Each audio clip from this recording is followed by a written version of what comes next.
एक ऐसा देश जहां सरकारी अधिकारी के कुत्ते को ढूंढने में पूरा सिस्टम लग जाता है। ये वही देश है जहां मंत्री के भैंस के गुम होने पर पूरा थाना इलाके की खाक छान मार देता है। इसी देश में सरकारी बैंक के हजारों करोड़ लेकर लोग हवा में उड़ जाते हैं। और इसी भारत देश में एक गरीब आदिवासी अपनी मृत बहन के कंकाल को कंधे पर लेकर मीलों पैदल चलकर बैंक पहुंचता है, क्योंकि वो जब तक ये साबित नहीं करेगा कि उसकी बहन मर चुकी है, बैंक के खाते में पड़े 16,000 रुपए उसे बैंक वाले नहीं देंगे। बंगाल असम के चुनाव से अगर फुर्सत मिल गई हो तो जरा इस तस्वीर को भी देखिए और सोचिए कि हमने 80 सालों में क्या पाया है। 80 सालों में कतार के आखिरी पंक्ति में खड़े लोगों को हमने क्या दिया है। इस देश में झाल मुरही से लेकर मार्च तक सबकी बातें होती है, लेकिन बातें उनकी नहीं होती जिसके लिए वोट देकर सरकार को चुना जाता है। उड़ीसा से जो तस्वीर निकलकर सामने आई है, उसे देखकर किसी भी भारतीय की आंखों में आंसू आ जाएगा, क्योंकि इस भारत की तस्वीर को शायद काले चश्मे के भीतर से लुटेंस जोड़ने बैठने वाले नेता देख नहीं पाते। सरकारी बाबुओं को तो मलाई खाने की आदत लग गई है। इस देश में एक गरीब आदिवासी की औकात क्या हो सकती है, इस तस्वीर को देखकर आप समझ जाएंगे। इस तस्वीर में आपको क्या दिख रहा है? ये जो आदमी है, जो दिखने से ही गरीब दिख रहा है, उसके कंधे पर बोरे में क्या हो सकता है? सोचिए, उस बोरे से जो बाहर दिख रहा है वो क्या है? तो सुनिए, इस गरीब से दिखने वाले आदमी का नाम है जीतू मुंडा। जीतू मुंडा की बहन की मौत 2 महीने पहले हो चुकी थी। उसकी बहन ने उड़ीसा के ग्रामीण बैंक में खाता भी खुलवा रखा था।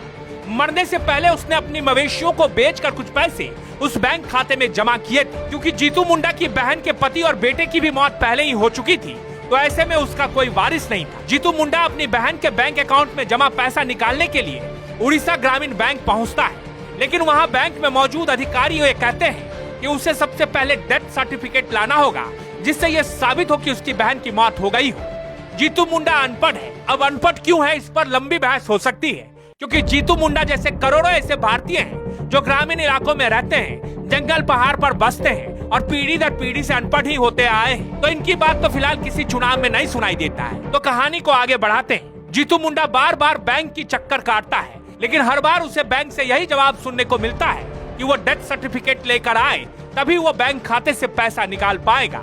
हार कर जीतू मुंडा एक फैसला लेता है। वो अपनी बहन की मौत को साबित करना चाहता है, इसलिए वो सीधे कब्रिस्तान जाता है, जहाँ 2 महीने पहले उसने अपनी बहन को दफनाया था। उसके मृत शरीर को बाहर निकालता है। 2 महीने में वो शव कंकाल में तब्दील हो चुका था। उसे वो बोरे में डालता है और अपने कंधे पर लेता है और 3 किलोमीटर पैदल चलकर ग्रामीण बैंक के बरामदे तक पहुंचता है। उस ग्रामीण बैंक के बरामदे में वो शव रख देता है।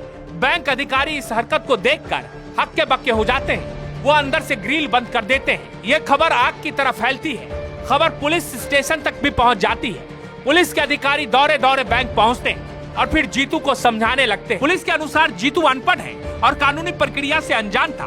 पुलिस ने उसे नियम समझाया और जल्द ही पैसे दिलाने का भरोसा दिया। इसके बाद वो अपनी बहन का शव को दोबारा कब्रिस्तान में दफना दिया। कहने के लिए एक मामूली घटना हो सकती है, लेकिन सोचिए, भारत के ग्रामीण इलाकों में रहने वाले जीतू जैसे न जाने कितने करोड़ लोग रहते हैं। इन लोगों के साथ आए दिन सरकारी विभागों में इसी तरह से व्यवहार किया जाता है।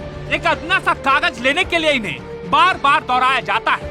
बैंक के अधिकारी भी इसी आदत से मजबूर थे। उन्होंने जीतू मुंडा को देखकर ये नहीं समझा जीतू मुंडा की स्थिति क्या है और जीतू मुंडा की मदद कैसे की जा सकती है। उन्होंने जीतू मुंडा को बार बार बहन के डेथ सर्टिफिकेट लाने की बात कही, जबकि ग्रामीण इलाकों में आमतौर पर यह होता है कि किसी के मौत के बाद शायद ही कोई डेथ सर्टिफिकेट बनाता है। जीतू मुंडा की ये कहानी ये बताती है कि भारत में कतार के आखिरी पंक्ति में खड़े लोग किस हालात में आज भी जी रहे हैं। लेकिन फिलहाल आप इंतजार कीजिए 4 मई का, क्योंकि 4 मई को 5 राज्यों के चुनाव परिणाम आने हैं और उसके बाद फिर नेताओं का इंटरव्यू देखिए और मजा लीजिए।